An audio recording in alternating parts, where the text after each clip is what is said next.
5th to 8th standard. First place is backed by Manasa M of Keonaraad Engineering High Primary School. Second place by Ojasvi, St. Aloysius Urva. Third place by Akshay of NITK English Medium School. First place by Manasa M.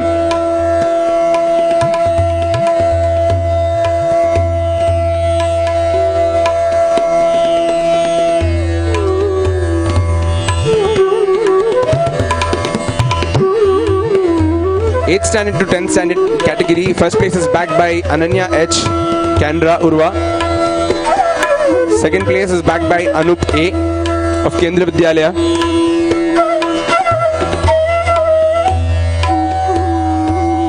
Swalpa bega barbeku. Third place is backed. Second place is backed by Shravya of Keonaraad High School.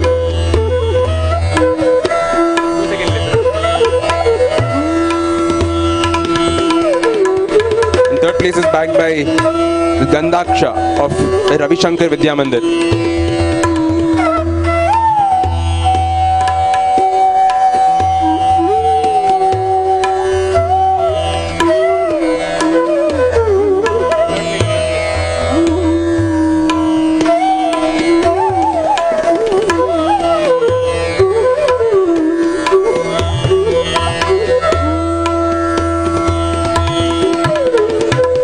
Results of the Kannada essay competition.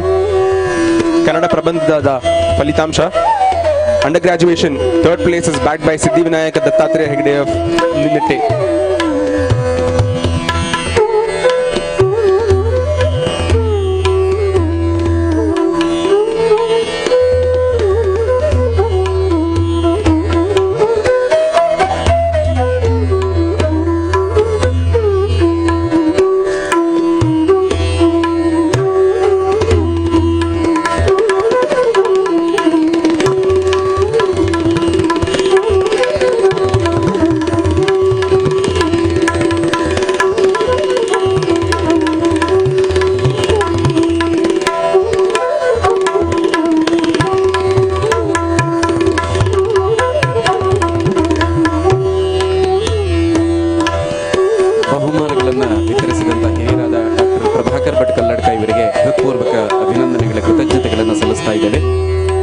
Mangaluru Lit Fest 2019, an initiative by the Mangaluru Literary Foundation.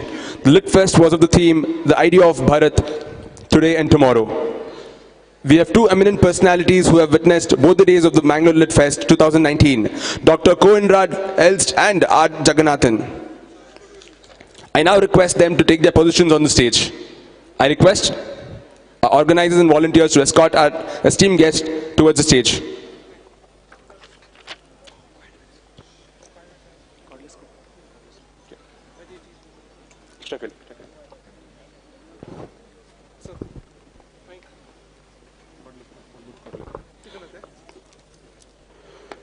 Dr. Koenraad Elst is a Dutch and English author and has also been known for primarily supporting the out of India theory and publication of Hindu nationalist literature.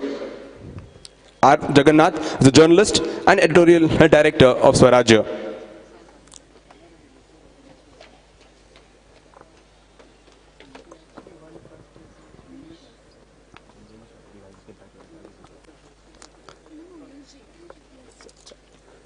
I now request Dr. Koenraad Elst to address the gathering.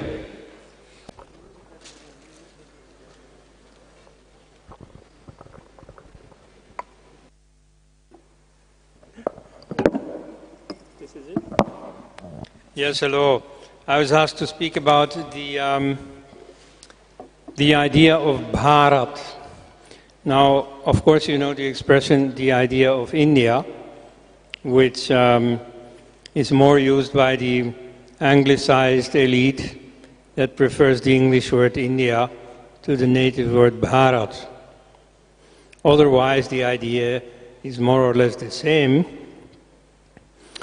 The term the idea of India was introduced as a euphemism for an absolutely dreaded word, namely Hinduism, or rather Hindu Dharma.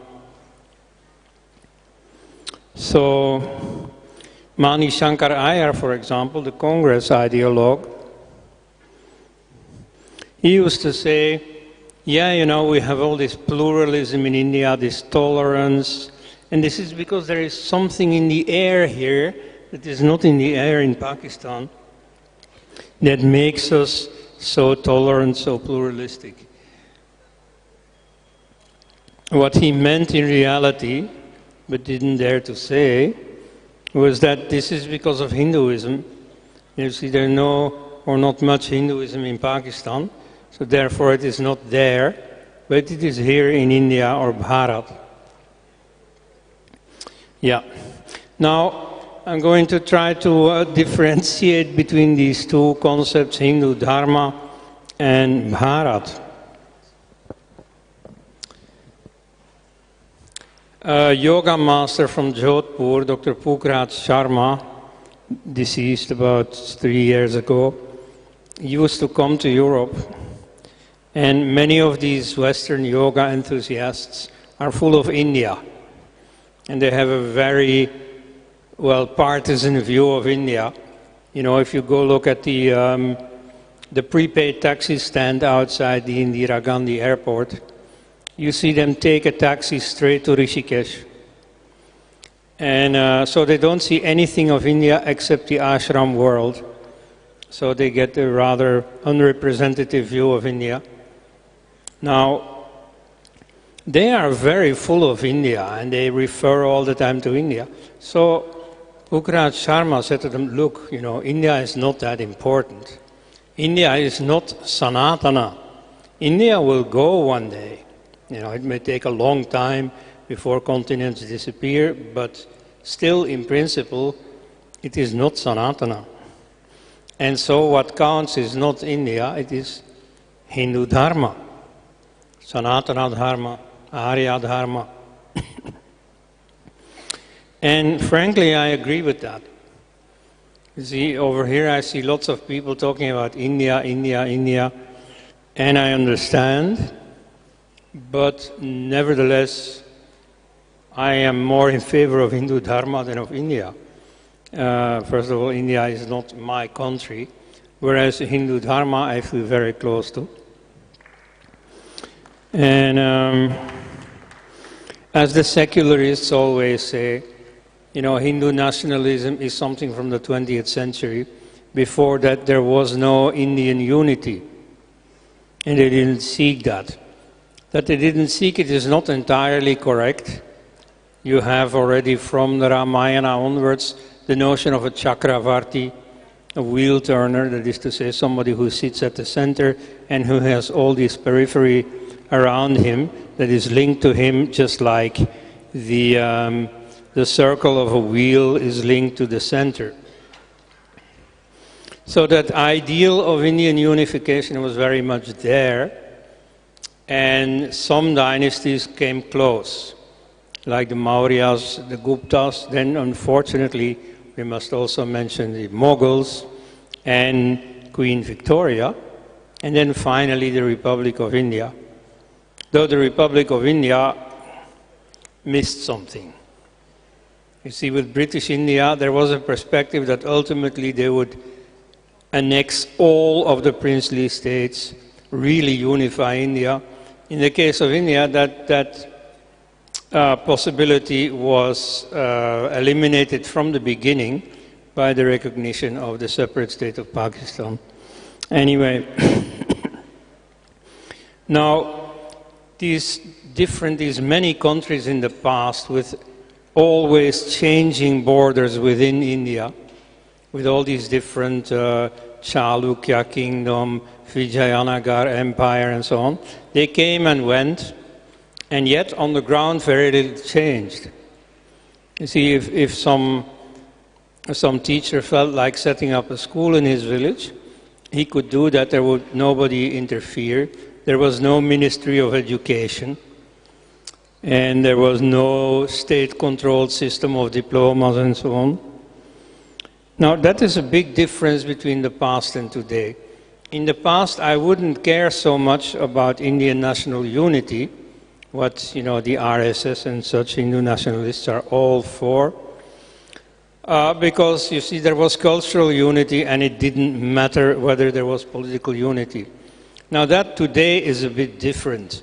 You see, and here the secularists are like babes in the wood. Don't they look at the facts of the modern world?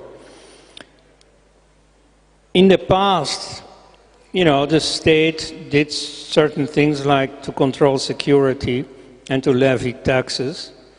And otherwise, its presence in people's lives was very limited. By contrast, today, even the most democratic state has far more control over the lives of its citizens than any monarchy or dictatorship in the distant past. So therefore now, this unity is quite important.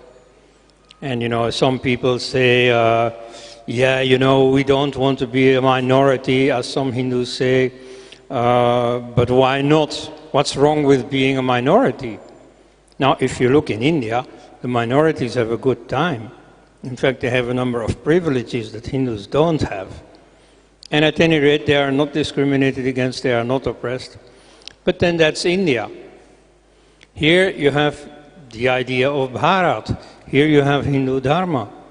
Now, in Pakistan, to be a minority is a very sorry condition. And in most of the Muslim countries, you wouldn't want to be a minority there. So, you see, to prevent that, a strong Indian state is quite necessary. Now, I don't, you know, set much store by that. I was at a conference of the Hindu Jana Jagaruti Samiti a few days ago. I had never been there before. They have the same sort of discipline and uniform like the RSS, but they are also a bit different. And they have a very regimented culture of slogan shouting. So you see, every speech began and ended and was interrupted with or by slogan shouting. Bharat Mata Ki! Yeah. Vande. Right. So I can't really muster that kind of enthusiasm. But nevertheless, in the present circumstances, this strong Indian state is necessary. Therefore, I was as happy as most of you when on the 5th of August, the situation in Kashmir was normalized. Because, of course, you see what we now witness after this disease of Nehruism that lasted for like 70 years, now we see the beginning of a normalization. You see, the situation in Kashmir was totally abnormal. Not a single sovereign state in the world would tolerate a situation where its own citizens did not have access to a part of its own territory. And that, of course, explains partly why no country protested seriously, except Pakistan. The same thing with the court verdict about Ayodhya. You see, this is the end of a trial of 69 years. You would think it is very important, very momentous, and yes, 2 governments have fallen over it, state governments have fallen, hundreds of people killed.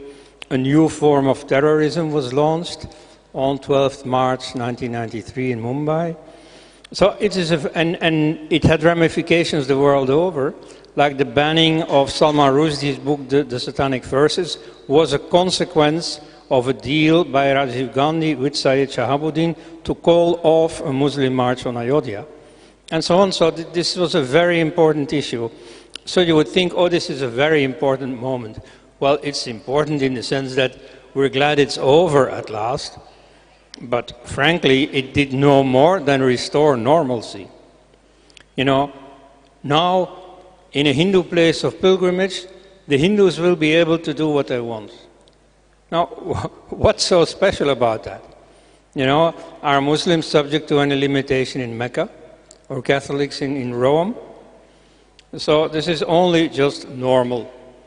And therefore, to complete the idea of Bharat, I would now suggest urgently to keep up the pace of normalization, In, well, particularly the constitutional articles that discriminate against Hinduism, they really have to go. You see, this is a total abnormal situation that, except for apartheid South Africa, the majority is being discriminated against. Now, perhaps you come falling from the sky, you don't know what I'm talking about. Some people are not aware that a number of articles in the Constitution discriminate against Hindus.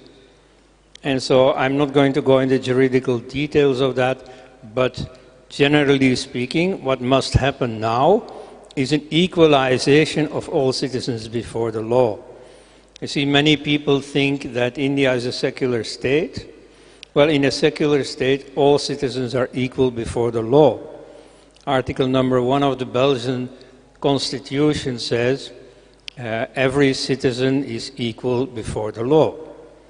And so you can just introduce an article to that effect in India, in the Constitution, and get it over with. You know, on social media and so on, I see Hindus complaining all the time.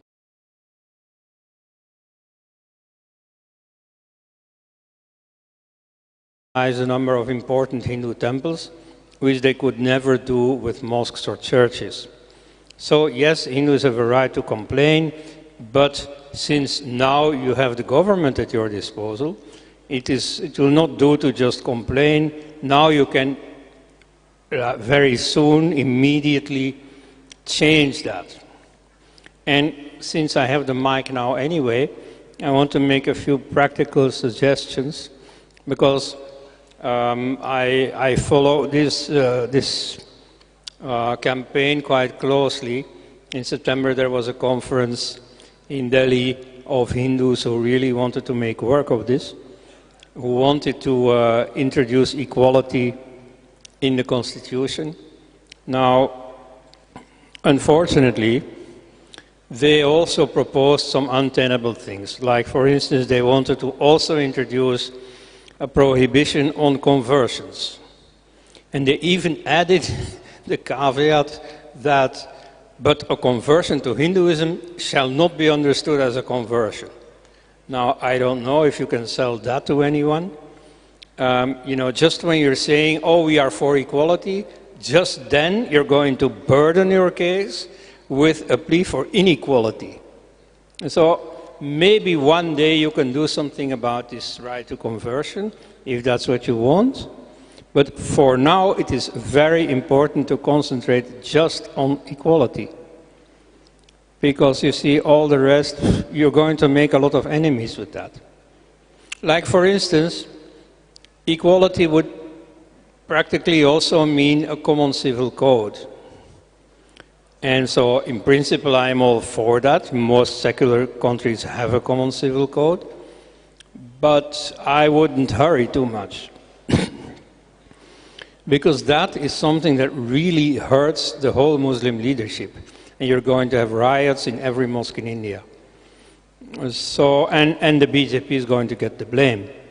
And the world over will be shouting, oh, the BJP is intolerant and fanatical and so on, when they only introduce the system that all these other countries already have. So, you see, maybe if you win a third term and so on, you may consider that. For now, I would concentrate on something far more consequential, which is the equality in the law.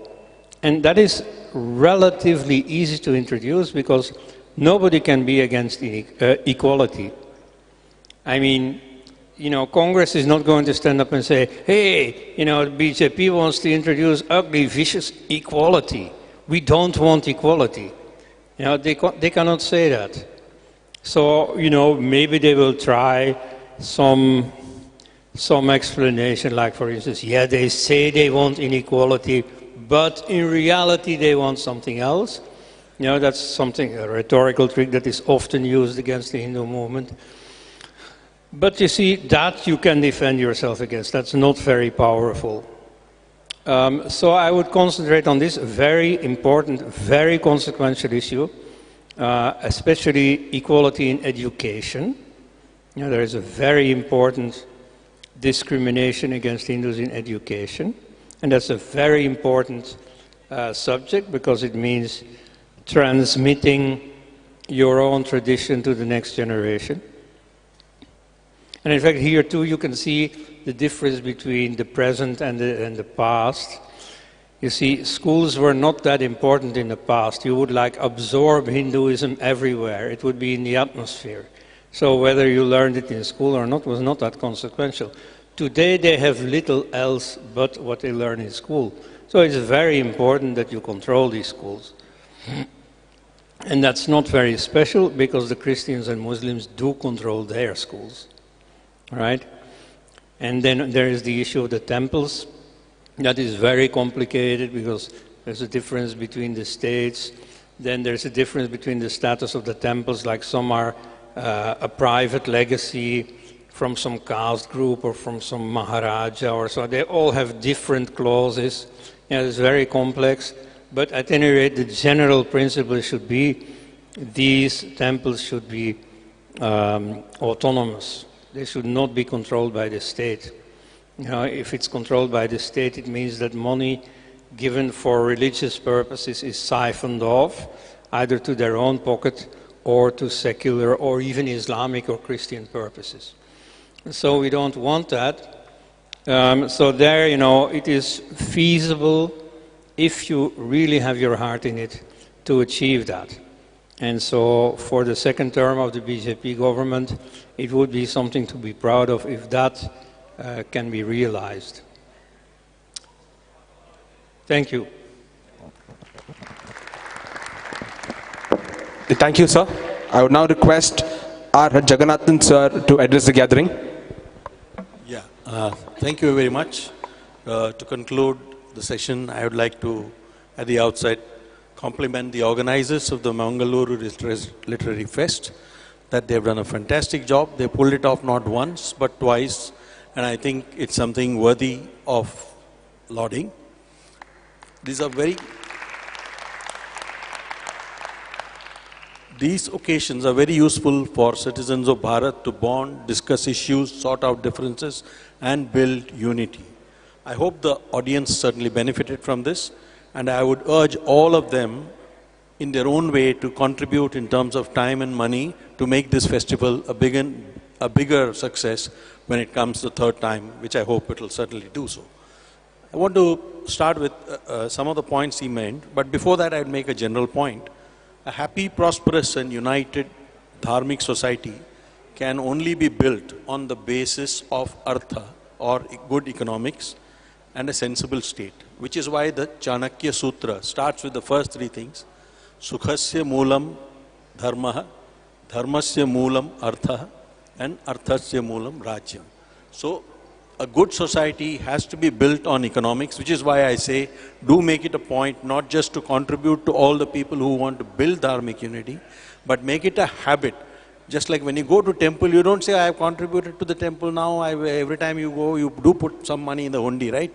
Make that an important contribution to all dharmic society organizations. Make it a regular monthly habit.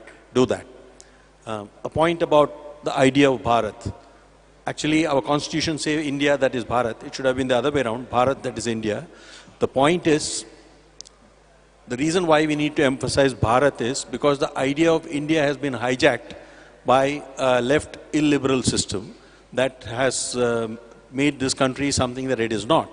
It has thrust ideas down our throats which actually make the idea of their idea fairly abhorrent to the idea of Bharat, which is why we emphasize Bharat. But at some point, the two ideas, the ideas of Bharat and the idea of India need to merge because the two are one and the same thing. We only hope that the interlopers who ran away with the idea are ejected from Bharat at some point, or at least their ideology needs to be ejected. I've been asked to provide a synthesis of this event, and synthesis actually is the very idea of India. India is not a top-down nation. It was not built from the top down, even though the British like to think they did. We were many different states organizing, but this was a country built from the ground up. As even Diana X says in a book on a sacred geography, the footprints of the pilgrims that go from one place to the other, those are the guys who built the idea of Bharat, the idea of India, the idea of a sacred geography. So it is not a top-down nation which was drawn with a line in the map, which is what Radcliffe did when we divided the country. But this was a country that was built by people going from place to place in search of higher truths, in search of true spirits and sacred ideas. Now, the other day, I think to just sum up some of the key things we saw. Yesterday we saw a former member of the Archaeological Survey, K.K. Mohammed, who essentially said that if India is still secular, actually a shop-soiled word, secular, should not find any place in the thing. We were always plural, we were always inclusive in a very broad sense of the term, but we shout in this word. But anyway, I'll use it because that's what it is. It's there after being vivisected so badly. It shows what this country really stands for. And that was an important point to make. Second thing, we also had the governor of Kerala earlier this morning who talked about how actually Islam can merge in some ways. Of course, he tried to say that there is a lot of there in the Quran itself. But I think more than that, I think they need to argue and reason out what is there in the Quran so that the idea of Muslims living in this country can seamlessly merge into the idea of Bharat without necessarily having to give up their faith. They just need to understand what their own heritage is, and that's necessary. That's what it is. We need to move. And another point, some of the other points I'd like to make. The second point of it, I think all these sessions had very good points to make, whether the session on JNU, the session on, where we had two foreigners who took to Hinduism and why they took to it and what made all the difference. I want to do something beyond the Lit Fest. I think the point to note is that we should not be happy, and I know this is a slightly different point. We should not be happy with just holding this Lit Fest. I think from here we need to move to an area of action, where I think many of the ideas that we express move to. I would suggest one change in the format of, if you have a future thing, that is take one point that you need to press consistently in India. Like he mentioned, we need to amend Articles 25 to 30, which actually discriminate against Hindus. These are the articles, like in George Orwell's Animal Farm, everybody is equal, but some animals are more equal than somebody else. So Articles 25 to 30 do precisely that. They make minorities they are given special rights, and the purpose was not to give them special rights, but to protect what they felt that was important. But the courts and the law have interpreted it to mean that the same rights cannot be given to the majority community and the so-called majority community. And the majority community, as you know, is diverse. So we need to make sure that there are long sessions where we actually strategize during these festivals about specific things that are important to move the Dharma agenda forward, so that we don't just celebrate some things and leave out what we need to do once we leave this venue. So I think we need to move into that. Hindu Dharma has been very lucky that without almost any effort on our part, we have had intellectuals like Koenraad, Elst, Ram Swarup, Sita Ram Goyal, and more recently historians like Meenakshi Jain or even Vikram Sampath, who on their own have actually built our case. We have not done enough work of our own, but these people have, at their own cost, time and effort, have done this. We cannot be so blind as not to see that what we did not do, a lot of these people individually, without no support from the community, have done this primary intellectual work. If we do not carry this intellectual work forward in the next few years and decades, we would be failing them and our own Dharma. That's one thing I would like to emphasize. So I think it has taken us, the second point, that's one thing. So the part of the agenda, I said, we need to focus very strongly on changing Articles 25 to 30. The next thing is we have to prepare for the next round of battles, which is freeing our temples. But before we free that, there are several preliminaries we have to do. As Dr. Elst mentioned. I think we do not have a standard for governance of temples. We do not know how we are going to run them. Are we going to run them on the same exclusionary basis that happened earlier, where some castes will control some temples and do that? I think this will be the argument used by the secularists to say why we should not free your temples, because you will again let a small cabal of Hindus run them, and you will say you will not allow Dalits, or you will not allow A or B or C to run the thing. So we need to create standards for governance before we even ask for saying, let's free our temples, let's create it. I mean, the Ram Mandir that's going to be built, if it is built on the right principles, where the devotees have the largest say in how it is run and how it's going to be built and contributed, and not the state, then it would be a good thing. So to keep the state out of the thing, we can't bring them in every time, and we need to create those governance principles. So that's one part of the battle which we need to discuss a lot of. The third thing I said, since we hold this Lit Fest substantially in the South, we need to hold a big North-South dialogue, which is important for Dharma. We don't, many people in the South do not realize the trauma that happened in the North when invasions destroyed all their temples. Why is it that all the best temples in India are all in the South? They're not in the North. The Northern temples are all pathetic replicas of what they were in the past. Even the Ayodhya temple, it had 150 pillars. I mean, they built a shabby-looking mosque on top of that. But the point is, a grand temple was destroyed. Now, if you have to rebuild it, you have to start rethinking on a large scale. I think the North went through a different trauma. The North does not understand the South. The importance of an issue like Sabarimala is simply not understood. People think it's just a political issue, whereas it is so central to understanding some of the tribal cultures that have been integrated into Hinduism and which has its own unique features. It's a powerful temple to Swami Ayyappa. And I think the North needs to understand this. I think the North-South aspect of Dharma needs to be pursued much strongly in future. That's one of the things I would say. And last, of course, I'll emphasize that we need to develop a more consistent support to develop future intellectual capital, a new dharmic historiography that goes away from purely a Marxist interpretation of history and looks at other factors, which is more holistic. Of course, the Marxist contribution is important. We know that economics is important to how a society developed, what happened in history. But that's not the only thing. Man does not live by bread alone, and therefore those kind of things need to be emphasized. And I hope that in future we also emphasize a new development to our own type of historiography, which is far more holistic and not only dependent on a very materialistic interpretation of history. And last thing,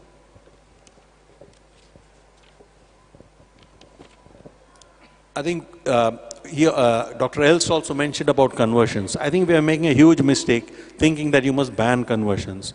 Banning does not help you in any way. It might give you a respite for a few years. In China, there are no particular support for conversions, but Christianity is the biggest and fastest growing religion in communist China.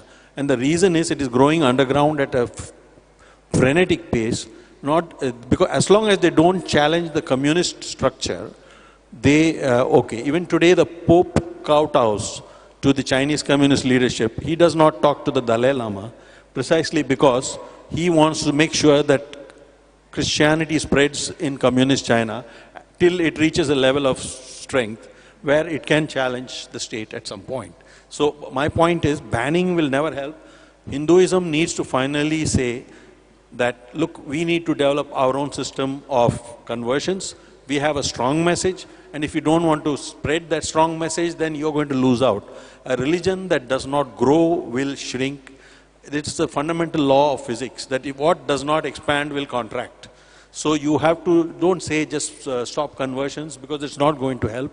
You have to say, you have to go aggressively into conversions, build the institutions that do that. Of course, this is purely my view. You're free to disagree with it. So these are some of the points in the agenda I thought we should take up in future as we go along into the next Lit Fest. And I hope that this Mangaluru Lit Fest goes from strength to strength, have all the cultural themes that we need, build the unity of Bharat, but also have an action agenda that follows, so that we don't all just go home happy and then turn on our TV and watch the next serial.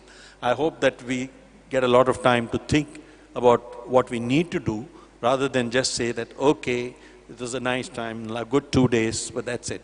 So I want this Lit Fest to be a goad to action, to build greater unity, to build focus themes, which we can then pursue for several years till we achieve our goal. That's what we need to do. Thank you. Thank you. Thank you. Thank you so much, sir. We have with us Pooja Ekagamyananda Swamiji from Sri Ramakrishna Mata, Mangaluru.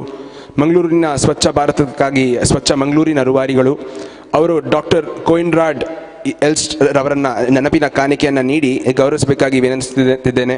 I would request ಪೂಜ್ಯ Ekagamyananda Swamiji to present a memento to Dr. Koenraad Elst on behalf of Mangaluru Lit Festival. Can you have a huge round of applause for Dr. Koenraad Elst and Jaganathan, ladies and gentlemen. And that marks the end of the session. We now have prizes. We now have prize distribution, and I would request Pujya Swamiji to do the honors. First place for first standard to fourth standard painting goes to Y. Hamshika. Second standard from Keonaraad Urva.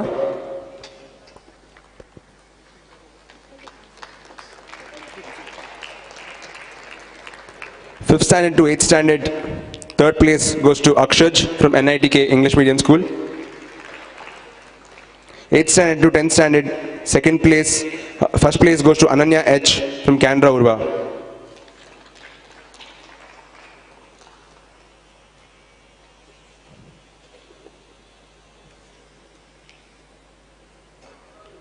English essay results, first place Sridevi K. Puttur.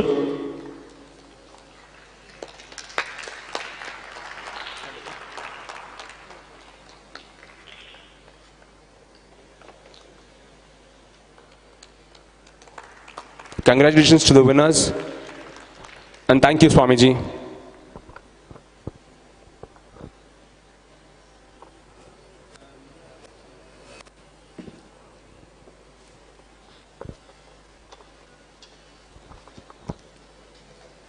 I would now request Captain Ganesh Karnik sir to propose the vote of thanks. ಆತ್ಮೀಯ ಬಂಧುಗಳೇ, ನಮ್ಮ Mangaluru Lit Fest na ಎರಡನೇ the second edition of Mangaluru Lit Fest has finally come to an end. But I think we have made a beginning, and we are moving on to the third Lit Fest in the next year's November month. ನಾನು ಈ ಸಂದರ್ಭದಲ್ಲಿ ಈ 2 ದಿನಗಳ ಕಾಲ ಭಾರತದ ಪರಿಕಲ್ಪನೆ, the idea of Bharat today and tomorrow, ಈ ವಿಷಯವನ್ನು ಕೇಂದ್ರವಾಗಿಟ್ಟುಕೊಂಡು ನಮ್ಮ ನಾಡಿನ ಮತ್ತು ಅಂತಾರಾಷ್ಟ್ರೀಯ ಮಟ್ಟದ ಪ್ರಸಿದ್ಧ ಚಿಂತಕರು, ಸಾಹಿತಿಗಳು, ಲೇಖಕರು, ಕಲಾವಿದರು ಅವ್ರನ್ನೆಲ್ಲ ಸೇರಿಸ್ಕೊಂಡು ನಮ್ಮ ಭಾರತದ ಪರಿಕಲ್ಪನೆ ಹೇಗಿರಬೇಕು, ನಮ್ಮ ಹಿರಿಯರ ಹೆಜ್ಜೆ ಗುರುತುಗಳು ಏನನ್ನು ಬಿಟ್ಟು ಹೋಗಿದ್ದಾವೆ, ನಮಗೆ ನಾವೆಲ್ಲಿ ತಿದ್ದುಕೊಳ್ಬೇಕು, ಇಡೀ ಜಗತ್ತಿನ ಸಮಸ್ಯೆಗಳಿಗೆ ಪರಿಹಾರ ಒದಗಿಸಬಲ್ಲಂಥ ಅದ್ಭುತವಾದ ಜ್ಞಾನ ಭಂಡಾರ, ಮನುಷ್ಯ ಪ್ರಕೃತಿಯೊಂದಿಗೆ ಬದುಕ್ತಾ ಸಂಸ್ಕೃತಿಯನ್ನು ರೂಪಿಸಿರುವಂಥದ್ದು ಎಲ್ಲೋ ಕಳೆದು ಹೋಗ್ತಾ ಇದೆ ಹೇಳುವಂಥ ಸಂದರ್ಭದಲ್ಲಿ ಭಾರತವಾಗಿ ಎದ್ದು ನಿಲ್ಲಬೇಕು ಅನ್ನುವ ಕಾರಣಕ್ಕಾಗಿ ಬಹುಶಃ ನಮ್ಮನ್ನೇ ನಾವು ಚಿಂತನೆಗೆ ಒಳಪಡಿಸ್ಕೊಳ್ಬೇಕು ಅನ್ನುವ ಒಂದು ವಿಷಯವನ್ನು ಆಧಾರವಾಗಿಟ್ಟುಕೊಂಡು ಈ ಒಂದು ಸಾಹಿತ್ಯದ ಹಬ್ಬವನ್ನು ರಾಜ್ಯದ ರಾಜಧಾನಿಗಳಿಗೆ, ಪ್ರಮುಖ ನಗರಗಳಿಗೆ ಸೀಮಿತವಾಗಿದ್ದ ಈ ಲಿಟ್ ಫೆಸ್ಟ್ ಹೇಳುವಂಥ ಸಾಹಿತ್ಯದ ಹಬ್ಬವನ್ನು ಇಂಗ್ಲೀಷ್ ಭಾಷೆಯಲ್ಲಿ ಹೇಳಬೇಕಾದ್ರೆ ಟಿಯರ್ 2 ಸಿಟೀಸ್ ಆರ್ ಟಿಯರ್ 3 ಸಿಟೀಸಿಗೆ ತರುವಂಥ ಪ್ರಾಮಾಣಿಕ ಪ್ರಯತ್ನ ಇಡೀ ದೇಶದಲ್ಲಿ ಮಂಗಳೂರಿಂದ ಪ್ರಾರಂಭ ಆಗಿದೆ. ಕಳೆದ ವರ್ಷ ಮತ್ತು ಈ ವರ್ಷ ತಮ್ಮೆಲ್ಲರ ಸಹಕಾರ, ಪ್ರೋತ್ಸಾಹ, ಮತ್ತೊಮ್ಮೆ ನಾವು ಥರ್ಡ್ ಫೆಸ್ಟಿವಲ್ ಬಗ್ಗೆ ಆರ್ ಜಗನ್ನಾಥನವರು ಉಲ್ಲೇಖ ಮಾಡಿದ ಹಾಗೆಯೇ ನಾನು ತಿಳಿದುಕೊಂಡ ಹಾಗೆ 2020 ನವೆಂಬರ್ ತಿಂಗಳ 7 ಮತ್ತು 8ನೇ ತಾರೀಕಿಗೆ ಎಲ್ಲವೂ ಸರಿಯಾಗಿ ಕೂಡಿ ಬಂದರೆ ಮಾಡಬೇಕು ಎನ್ನುವ ಕಲ್ಪನೆ ಎಲ್ಲ ಪ್ರಾಯೋಜಕರ ಮನಸ್ಸಲ್ಲಿದೆ, ಎಲ್ಲ ವ್ಯವಸ್ಥಾಪಕರ ಮನಸ್ಸಲ್ಲಿದೆ. ತಮ್ಮೆಲ್ಲರ ಸಹಕಾರವನ್ನು ಕೋರ್ತಾ ಈ ಒಂದು ಲಿಟರರಿ ಫೆಸ್ಟಿವಲ್ನ ಯಶಸ್ಸಿಗೆ ಸಹಕರಿಸಿದಂಥ ತಮ್ಮೆಲ್ಲರಿಗೆ ಅಭಿವಂದಿಸಿ ಸನ್ಮಾನ್ಯ ಚಿದಾನಂದ ಮೂರ್ತಿಗಳು, ಡಾಕ್ಟರ್ ಚಂದ್ರಶೇಖರ್ ಕಂಬಾರ್ ಅವರು, ನಿಟ್ಟೆ ವಿನಯ್ ಹೆಗ್ಡೆ ಅವರು, ಅದರ ಜೊತೆಗೆ ನಮ್ಮ ಕಾರ್ಯಕ್ರಮಗಳಿಗೆ ಸಹಕಾರ ನೀಡಿದಂಥ ಎಲ್ಲ ನಮ್ಮ ಸ್ಪಾನ್ಸರ್ಸು, ಈ ಕಾರ್ಯಕ್ರಮದಲ್ಲಿ ಭಾಗವಹಿಸಿ ಅವರ ಚಿಂತನೆಗಳನ್ನು ನಮ್ಮೊಂದಿಗೆ ಹಂಚಿಕೊಂಡಂಥ ಅನೇಕ ಸೆಷನ್ಗಳಲ್ಲಿ ಭಾಗವಹಿಸಿದ ನಮ್ಮ ಎಲ್ಲ ಸಂಪನ್ಮೂಲ ವ್ಯಕ್ತಿಗಳು, ಅದ್ರ ಜೊತೆಗೆ ಈ ಕಾರ್ಯಕ್ರಮದ ಯಶಸ್ಸಿಗೆ ಸಹಕರಿಸಿದಂಥ ಎಲ್ಲ ಸ್ವಯಂ ಸೇವಕರ ತಂಡ, ಬೇರೆ ಬೇರೆ ರೀತಿಯಲ್ಲಿ ಪ್ರತ್ಯಕ್ಷವಾಗಿ ಪರೋಕ್ಷವಾಗಿ ಸಹಕರಿಸಿದಂಥ ಎಲ್ಲರನ್ನು, ವಿಶೇಷವಾಗಿ ಕಳೆದ 1 ತಿಂಗಳಿಂದ ಲಿಟ್ ಫೆಸ್ಟ್ನ ಬಗ್ಗೆ ಮಾಧ್ಯಮಗಳ ಮೂಲಕ ನಮಗೆ ಪ್ರಚಾರ ಕೊಡಿಸಿದಂಥ ಎಲ್ಲ ಮಾಧ್ಯಮದ ಬಂಧುಗಳನ್ನು ಮತ್ತು ಮಂಗಳೂರು ಮಹಾನಗರ ಪಾಲಿಕೆ ವ್ಯಾಪ್ತಿಯಲ್ಲಿರುವಂಥ ಎಲ್ಲ ಸ್ನೇಹಿತರು, ಅದು ಮಹಾನಗರ ಪಾಲಿಕೆ ಅಧಿಕಾರಿಗಳಿರ್ಬೋದು, ಪೊಲೀಸರಿರ್ಬೋದು, ರೆವಿನ್ಯೂ ಅಧಿಕಾರಿಗಳಿರ್ಬೋದು, ಹೊಸದಾಗಿ ಚುನಾಯಿತರಾದ ಕಾರ್ಪೊರೇಟ್ಗಳಿರ್ಬೋದು, ಶಾಸಕರು, ಸಂಸದರು, ಅವರೆಲ್ಲರನ್ನೂ ಕೂಡ ಈ ಕ್ಷಣದಲ್ಲಿ ಅತ್ಯಂತ ಕೃತಜ್ಞತೆಗಳಿಂದ ನೆನಪು ಮಾಡಿಕೊಳ್ತಾ ಅವರೆಲ್ಲರಿಗೆ lit fest foundation, Mangalore literary ಫೌಂಡೇಶನ್ನ ಪರವಾಗಿ ಆತ್ಮೀಯವಾದ ಧನ್ಯವಾದಗಳನ್ನು ಹೇಳ್ತಾ, ಕಾರ್ಯಕ್ರಮದ ಕೊನೆಯಲ್ಲಿ the idea of Bharat which inspires all of us, let us stand up and honour this nation. ನಾನು ದಯವಿಟ್ಟು ಅವರಿಗೆ ನಮ್ಮ ರಾಷ್ಟ್ರಗೀತೆಯ ನುಡಿಯನ್ನು ನೆನಪು ಮಾಡ್ಕೊಳ್ಳಿಕ್ಕೆ ಹೇಳ್ತೇನೆ. ನಾವೆಲ್ಲರೂ ಕೂಡ ಎದ್ದು ನಿಂತ್ಕೊಂಡು ರಾಷ್ಟ್ರಗೀತೆಗೆ ಗೌರವ ಸಲ್ಲಿಸ್ತಾ ಐಡಿಯಾ ಆಫ್ ಭಾರತ್ ಹೇಳುವಂಥ ಭಾರತದ ಪರಿಕಲ್ಪನೆಯನ್ನು ನಮ್ಮ ಹೃದಯದೊಳಗೆ ತುಂಬಿಕೊಳ್ಳುವಂಥ ವಿನಂತಿ ಮಾಡಿಕೊಂಡು ತಮ್ಮೆಲ್ಲರಿಗೆ ಮತ್ತೊಮ್ಮೆ ವಂದಿಸಿ, ಪೂಜ್ಯ ಏಕಗಮನಂದಜಿ ಮಹಾರಾಜ್ ಅವರು ಆ ಐಡಿಯಾ ಆಫ್ ಭಾರತ್ ಅನ್ನುವುದನ್ನು ಮನಸ್ಸಲ್ಲಿಟ್ಟುಕೊಂಡು ಕಳೆದ 5 ವರ್ಷಗಳ ಕಾಲ ಸ್ವಚ್ಛ ಭಾರತಕ್ಕಾಗಿ ಸ್ವಚ್ಛ ಮಂಗಳೂರು ಹೇಳುವಂಥ ಒಂದು ವಿಶೇಷವಾದ ಕಾರ್ಯಕ್ರಮದಲ್ಲಿ ನಮಗೆಲ್ಲ ಪ್ರೇರಣೆ ಕೊಟ್ಟವರು. ಇವತ್ತು ಈ ಸಂಜೆಯ ನಮ್ಮ ಸಿಂಥೆಸಿಸ್ ಕಾರ್ಯಕ್ರಮಕ್ಕೆ ಅವರಾಗೆ ಆಗಮಿಸಿ ನಮ್ಮನ್ನು ಆಶೀರ್ವದಿಸಿದ್ದಾರೆ. ಅವರ ಐಡಿಯಾ ಆಫ್ ಭಾರತ್, ನಾನು ನನ್ನ ಪರಿಸರದಲ್ಲಿ ಏನು ಮಾಡಲಿಕ್ಕೆ ಸಾಧ್ಯ ಇದೆ ಹೇಳುವ ಅದ್ಭುತವಾದ ಕಲ್ಪನೆ ಸ್ವಾಮೀಜಿ, ಅದು ನಮಗೆ ಆದರ್ಶ, ನಮಗೆ ಪ್ರೇರಣೆ. ತಮಗೂ ಅತ್ಯಂತ ಶ್ರದ್ಧೆಯ ಗೌರವದ ಧನ್ಯವಾದಗಳನ್ನು ಹೇಳಿ ನಿಮ್ಮೆಲ್ಲರಿಗೆ ವಂದಿಸಿ ನನ್ನ ಮಾತುಗಳನ್ನು ಮುಗಿಸ್ತೇನೆ. ಜೈ ಹಿಂದ್, ಜೈ ಕರ್ನಾಟಕ.